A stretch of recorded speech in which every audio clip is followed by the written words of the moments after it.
जाऊ शकत नाही आणि त्या ठिकाणी तो कार्यक्रम करता येणार नाही अशा प्रकारची त्यांनी पण या ठिकाणी मागणी केली आहे। त्यामुळे इथले कार्यक्रम आटोपून आणि मी मुंबईला जाईल आणि मुंबईला गेल्यानंतर मी त्याच्यावरती सविस्तर चर्चा करेन।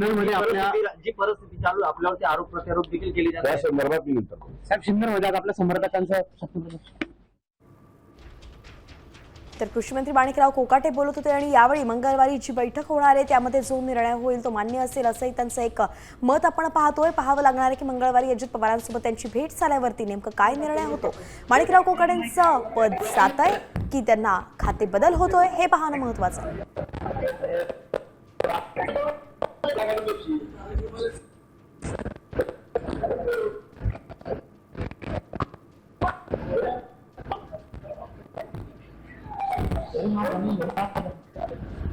एकंदरीतच मंत्रिमंडळात एक मोठे फेरबदल होणार असल्याचं कळतंय। ही दृश्य जी आपण पाहतो याच प्रकरणात माणिकराव कोकाटे सध्या फसल्याचं आपण पाहतोय। मंत्रालयामध्ये विधान भवनामध्ये रमी खेळतानाच त्यांचा व्हिडिओ समोर आला होता, तेच त्यांना भोवणार असल्याचं कळतंय।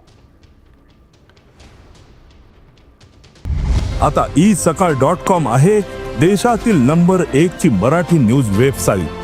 प्रत्येक अपडेटसाठी isakal.com ला नक्की भेट द्या।